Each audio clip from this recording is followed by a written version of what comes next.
Hey guys, what if I accidentally turn her into a witch? That would be your best magic trick yet. Stay tuned for if I turn Emma into a witch. Stay tuned to see if if Arthur can turn me back into a human.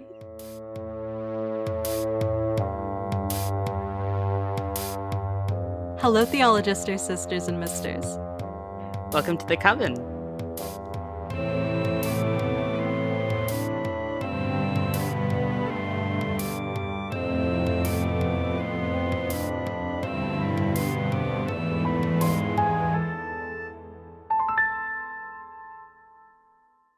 Guys, part 2 Salem trip.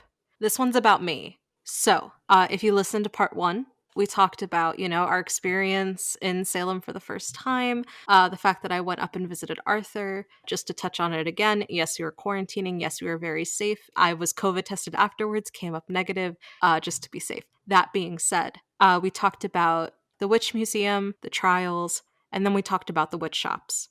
This is where I want to get to. This was my first time in a real witch shop. Not like there are many witch shops in North Jersey. You live in the woods. I live in the forest.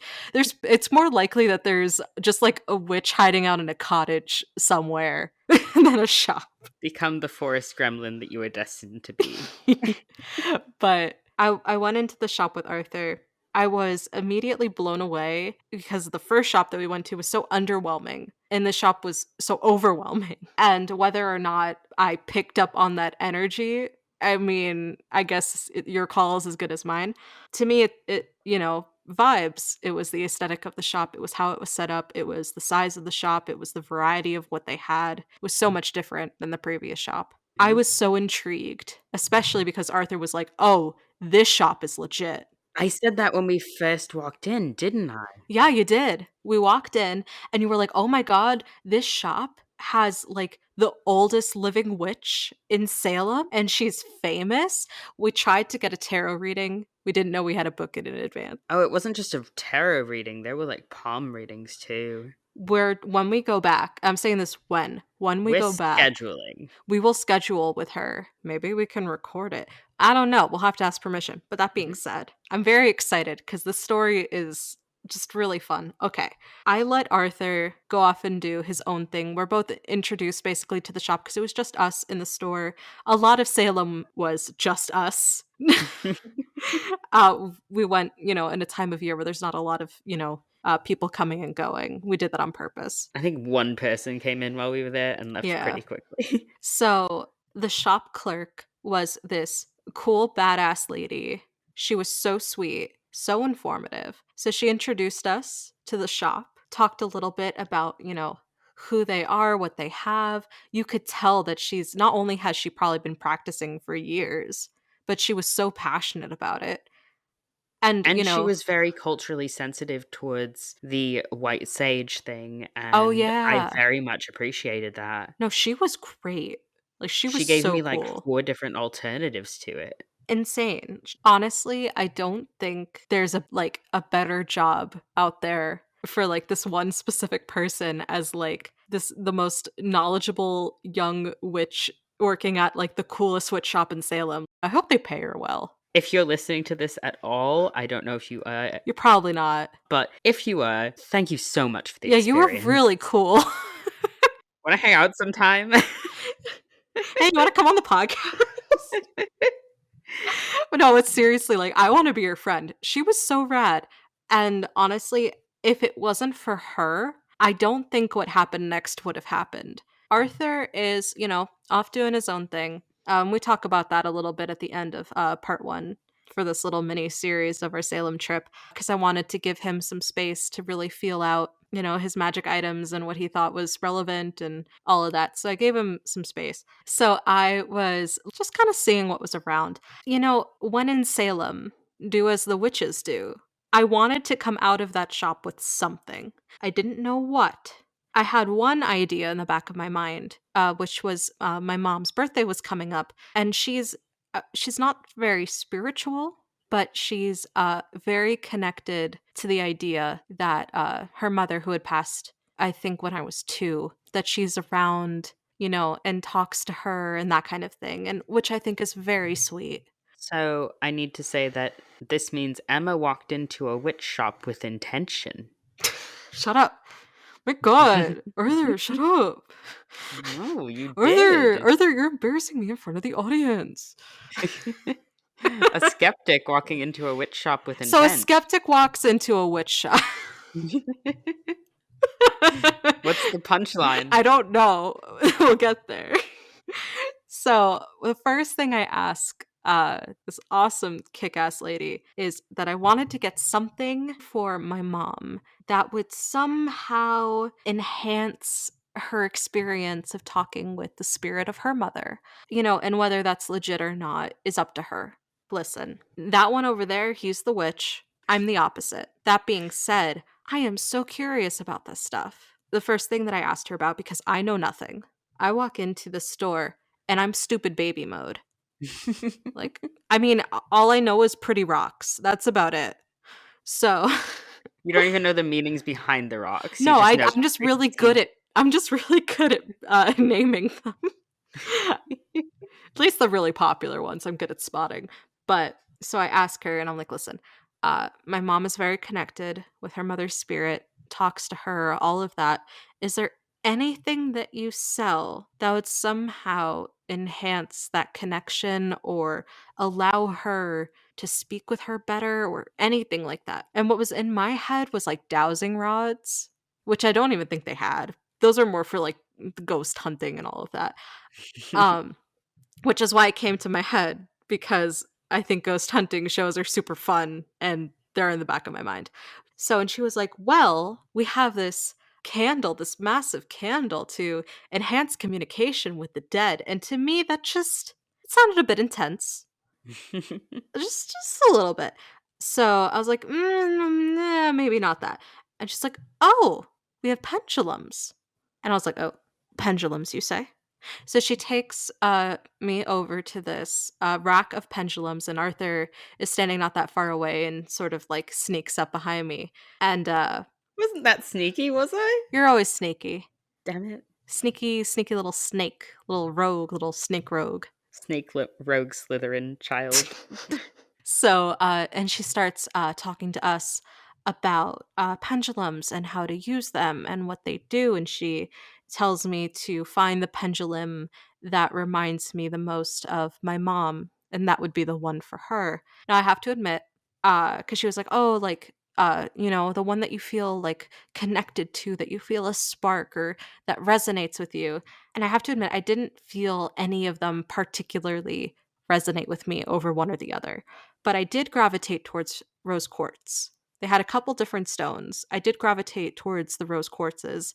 I alternated a couple times between, I think they had 3 on the rack, and They I did. think I picked up, like, all 3 at one point and was switching them out until I finally settled on one, just because I wanted the one that I thought was, like, the prettiest with, like, the least amount of, like, inclusions. Is that the word?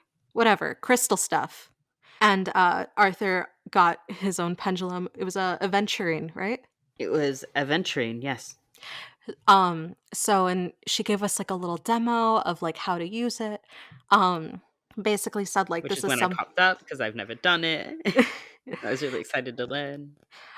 So she gives us this little demo and, like, props her elbow up on the table and holds one, and she, like, wills it to move one way and wills it to move a different way and wills it to the center and all of that.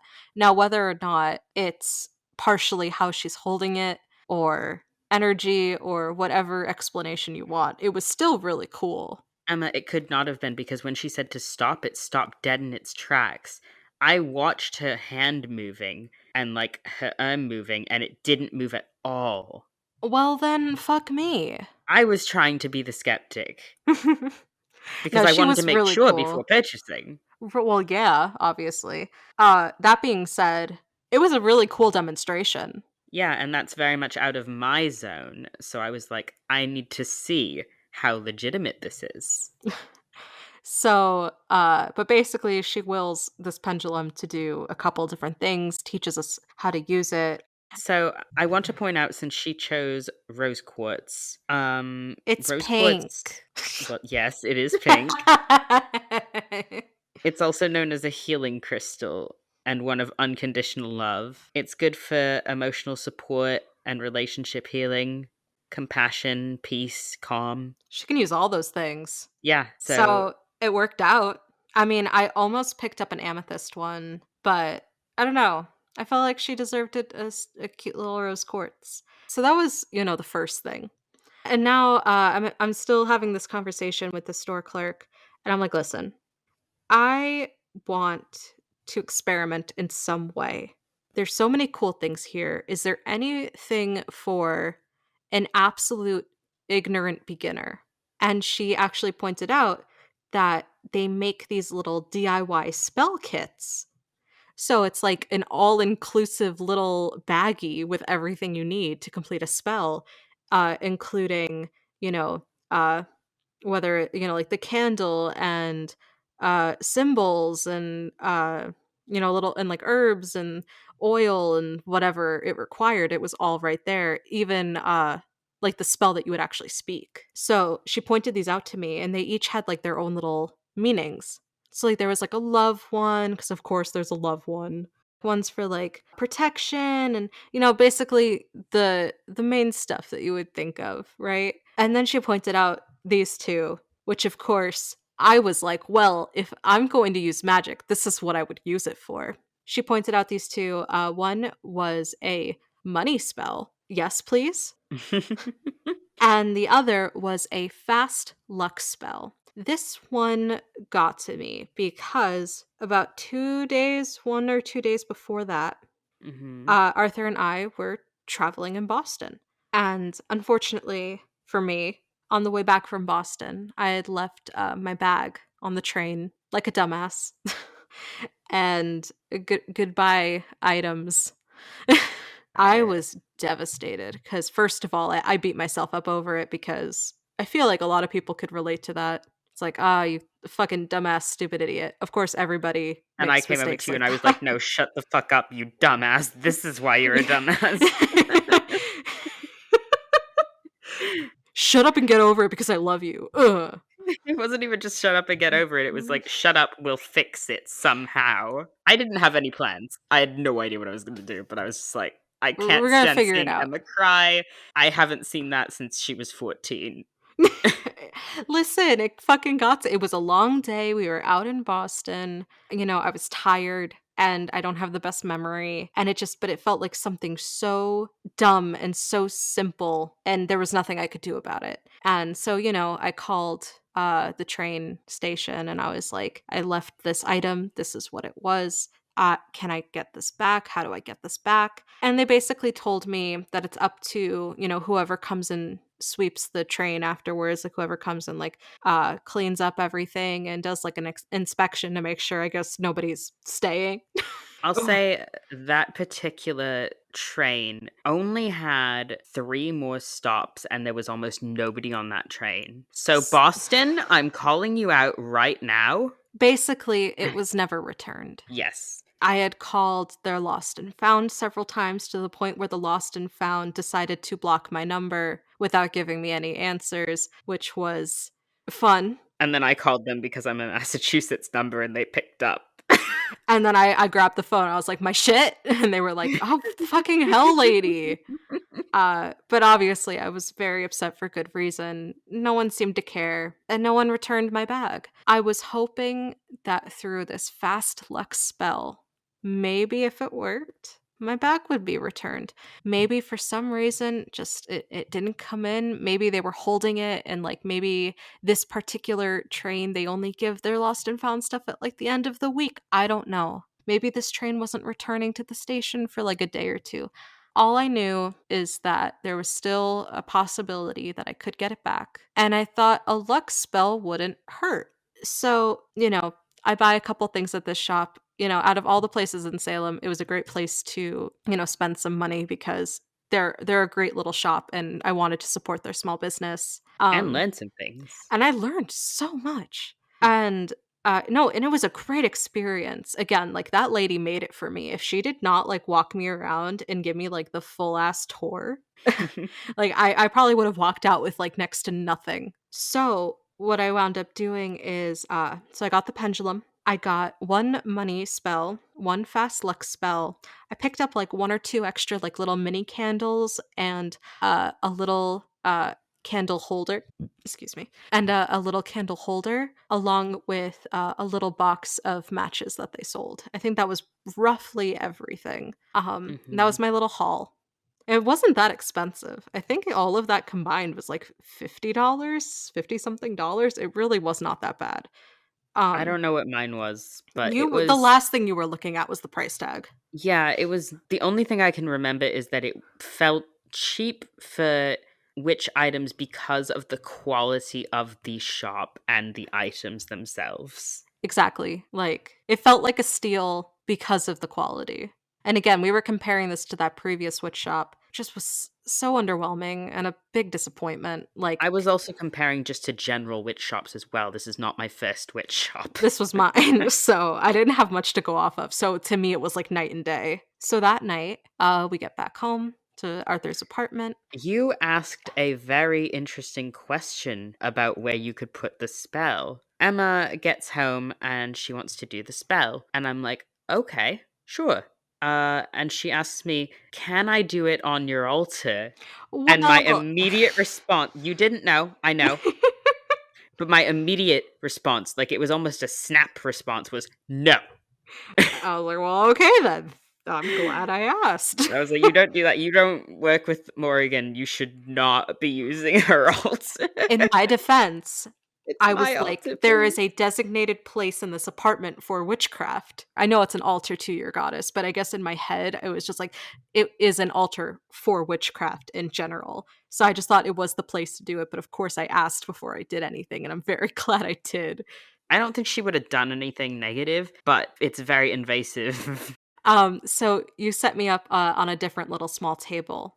Okay, so the way that this spell worked, and again, I went into this, I wasn't like, haha, this is so dumb. I wanted to go into this completely open minded because, again, the best case scenario is that it works and I get my shit back. Like, why wouldn't I put my all into this? You know, it's not like I know for a fact that I have magic to offer. And of course, I look at everything with through a skeptic lens. But in that moment, I suspended my disbelief because I wanted an outcome. And, you know, I You can't got an block, why outcome. would I block myself to that? So I basically just decided, okay, I'm gonna pretend in this moment that I am a baby witch and this is my very first spell. So I take out the spell kit. Arthur is, of course, over my shoulder and making sure I'm not fucking up, which thank you. You kind of asked me to be. Yeah. I mean, because I spent money on it. I didn't want to mess it up. So it was basically a green candle, some rabbit fur, which I think had to do with both luck and speed. Some oil. I don't remember what the oil was exactly. Some herbs and this like green sachet. And so basically what I was supposed to do is set up the candle. In front of the candle, I was supposed to put some of the herbs and some of the fur. And it also recommended using one of from a list of different stones. So Arthur gave me a tiger's eye that he had on hand. I placed that in front of the candle, lit the candle, and spoke the spell. I don't remember what the spell was exactly. It's upstairs, and I don't feel like getting it. But but basically it was, you know, saying, "These are the items. This is what I am doing. I would like luck. Please and thank you. I speak this unto the world," basically. And Arthur instructed me to say it 3 times. Then I was just supposed to let the candle burn out and do its thing. And that was that. So Arthur and I, you know, got ready for bed, left the room. It was a very small candle. It was already like halfway burned. We weren't very concerned. What Emma didn't know is that prior to me even knowing she had the candle or doing the spell, I was messaging her boyfriend about what had happened. And he also knew through Emma because I'm sure that she told him. Yeah, about losing my stuff, and of course, like, after crying to Arthur, I cried to my boyfriend. Oh, I feel special. I'm the first one to cry to I mean, because I'm exactly right I was there in the about to say, vicinity. like, do I wanna say that, or should I just let him have it? You were literally the only person in that moment that I could have turned to. Unless if you wanted me to turn to the fucking like liquor store clerk that we were hiding in their store while I made the call. Yeah, we were hiding in the liquor store because it was warm. And it was like nighttime, it was cold, and I'm like, I need a place to make this call. Fuck. So Arthur had been messaging my boyfriend about this. I didn't know that they were messaging each other. We really And don't talk much. but I'm trying to fix that because I like both of you. Yeah, we don't have any problem with each other. We just don't talk much yet. Shoves the two people in my life that I care the most about together and says, "Be friends." Friends. I think we did a pretty good job. I think we bonded over your pain. That's fair. No, I think you proved to him obviously like just how much that you cared about me. And I think he did the same for you, you know? Yeah. And I think like that mutual like this poor little baby's crying. What do we do? And I like offered to help him with things, and I was like, I'm gonna really do something about this, and he was like, I got it. Well, so okay. I But he only said that he had it. Oh, he didn't tell you like what he was going to do? He didn't tell me anything until The morning? the second day. Okay. He told me the morning he told me in the morning to let him know what was happening and to take care of you until then, and I said I would. And then the following day I let him know what was happening, and he very nicely purchased your bag and your beats. And then told me to not let you purchase them on your own because you'd been thinking about it. I was very much considering just like shelling out the money. But you pinky swore to me, and you've never broken a pinky swear. No, of course not. Like, here's the thing, right? I started scouring eBay, and my parents got me those beats for Hanukkah. They were expensive. It was a very nice gift, and for me to just lose it like that, I I didn't tell her. I didn't tell her why I made her pinky swear either. yeah, all I know is that I was like, Arthur, like I need to buy this now. Like they can't know that I lost this. I need to replace this now. And Arthur was just like, Emma, I need you to know it's gonna be okay. I know it's gonna be okay. You need to give it a week. And I was like, but Arthur, like I don't know if this is gonna come off of like the eBay store. And he was like, Emma, promise me you won't buy it. And I gave a big old sigh and I promised and we pinky swore because we're cute. And it's a fast luck spell. That did work very Well, fast. okay, so here's what happened, because this is what really got me. In the morning, so like I said, we left the candle That when it was was an like interesting one. halfway burned down. We left it to just sort of finish its thing. It was in this candle holder. It wasn't going anywhere. And it was a Mhm. very small candle. So we go to bed. I wake up in the morning. I walk out into the kitchen. I was going to grab some water, take my medication, and I look over at where the candle is. The holder was on its side. The candle was fully burned down. I have a picture of this. I might put it up on Patreon, but I did not delete that photo. I was so blown away by this.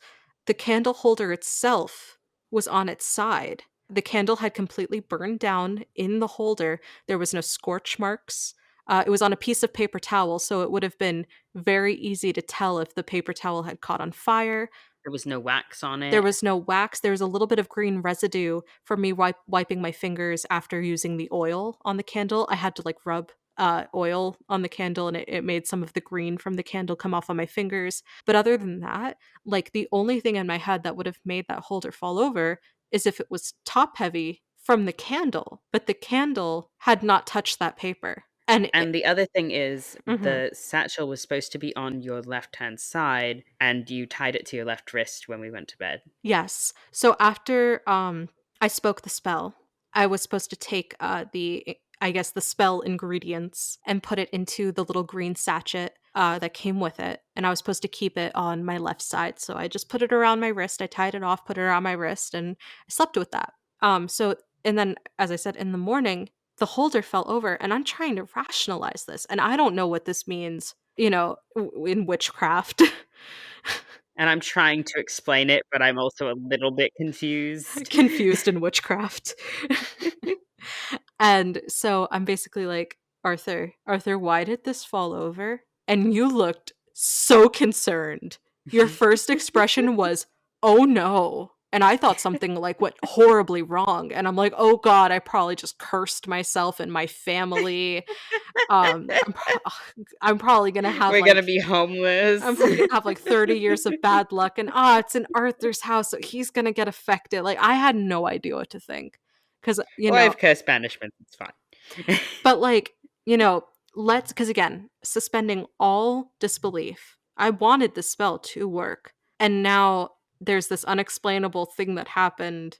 And I'm serious. Like, I came out in the morning and I saw this inch tall holder, this little ceramic inch tall holder that, like, it's not something that would easily It's just fall. solid. Yeah, it's basically like a little cube with a divot in it. Like, that's not something that just falls over. I do have to say that I do have a cat, but he does not jump on that table, and that paper towel was not moved. Nothing on that paper towel was moved. It was just that the holder fell over, and obviously my first thought is, was it your cat? He stayed in bed with you the whole night. Yeah, no, he was with us. I mean, is there a slim possibility that maybe I can't rule it out completely. That's the only other thing I can think of is either cat or supernatural. I have no other, and he Maybe doesn't he very carefully decided to jump up there and nudge it over, which he would never he's never do. nudged anything over. He's not like the He's cat that never. pushes stuff on off the table. So like I was baffled. No, he jumps up onto the top of my bookshelf and doesn't even nudge a thing. So I'm completely baffled. And I'm thinking that the spell failed. At the very least, the spell failed. Arthur does a tarot pull for me. And we're looking at the cards. And basically, what they had said is I was going to come into some sort of wealth or some sort of abundance, and that I was going to have to deal with the consequences of my actions. I believe it was one of the pentacle cards, and then it was the emperor. That sounds right. I think it was that. There might have been a third card, but I don't remember. But my Well, yeah, questions we were did like, past, present, future ones. but I was like, I have two questions. My question is, one, did the spell work? And two, will I get my stuff back? Because I was really hoping that morning, if the spell worked, I would just get a call from, the train, lost and found, and they'd be like, hey, Yeah, we no, found they your don't give shit. a shit. They don't give a Yeah, shit. they didn't care. So that's what I was banking on. And so Arthur does this tarot pull, and it basically says you're going to come into abundance, but you have to deal with the consequences of your actions. And so Which you I was, did. so again, baffled, absolutely baffled. I'm now thinking I'm probably not going to get it back. They're not calling me. I need to move on. So again, Arthur made me promise to wait. You dealt with the consequences of your actions, though. You learnt something from it. Yeah.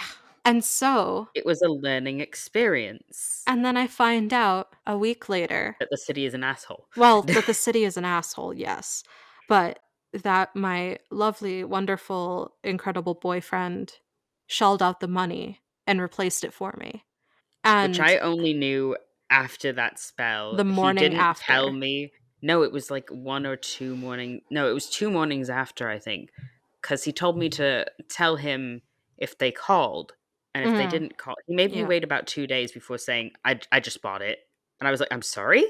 Do you want me to shell out some money to pay back? I'm And so he's glad he like, didn't make you do that. oh, he would never make me do anything. He's so sweet. I mean, at least, like, he has, like, a salary job. Like, he gets paid by the hour. And I mean, you're a freelance artist on disability, so I don't get paid by the I hour. would feel No. awful because, my stupidity caused you to lose money that you need to survive. So, Eh, I mean, at least potato, coming potato. but, like, so that being said, this is where I'm left. Did my spell work? Did I successfully cast a spell that worked? Or do I just have an incredible boyfriend and amazing best friend? Like, I don't know. And I want to pitch this question to you guys 110% seriously. What do you think? I'm going to be posting this picture that I took from, of the candle holder toppled over. I'm going to post it on Patreon in case if you guys want to take a look. You know what? Maybe I'll just make that public. You don't have to pay for that. I'm making that public. I really want your opinion. Please, please comment. Please let me know. Do you think I successfully casted a spell?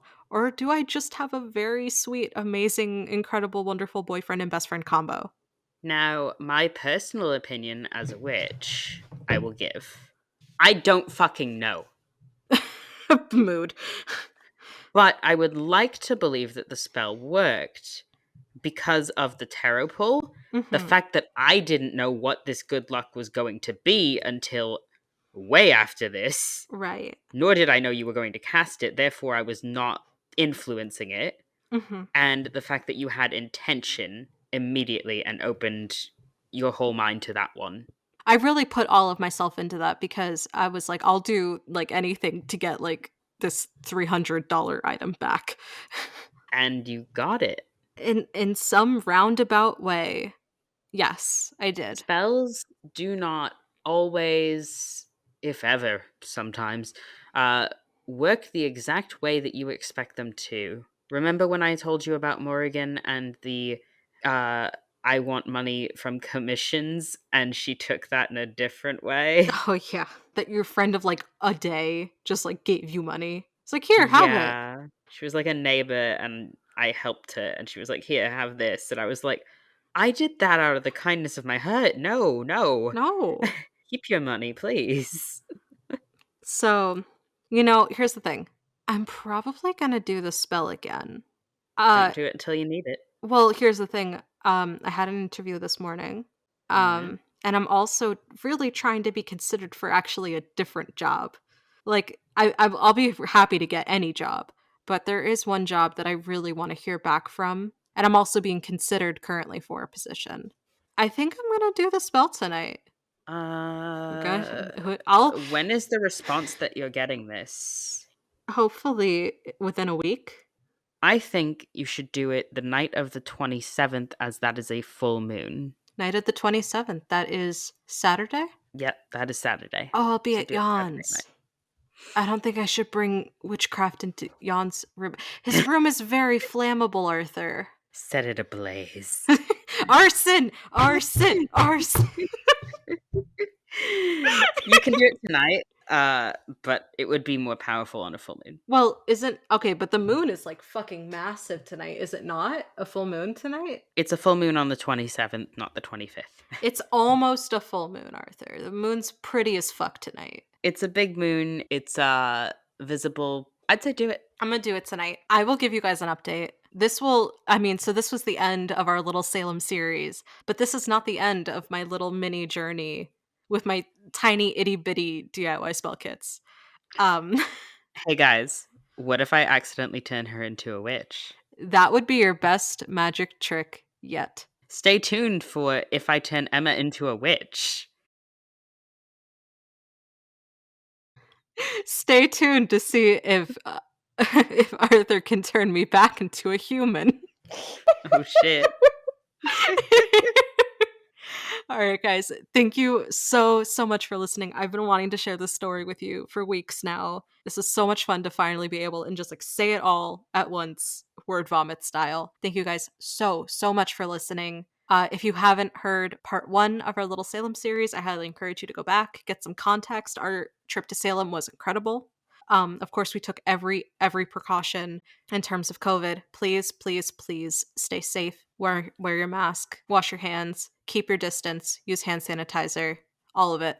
Again, if you haven't seen the first episode, just check the description for the link. Oh yes, I will gladly link part 1 in the description below.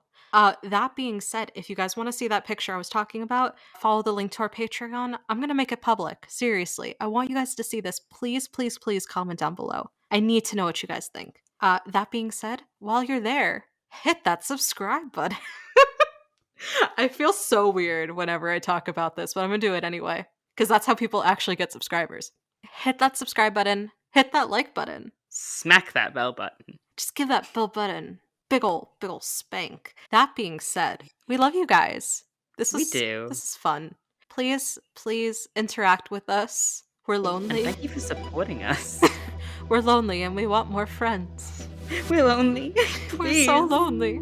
Please comment down below. All right, guys. All right.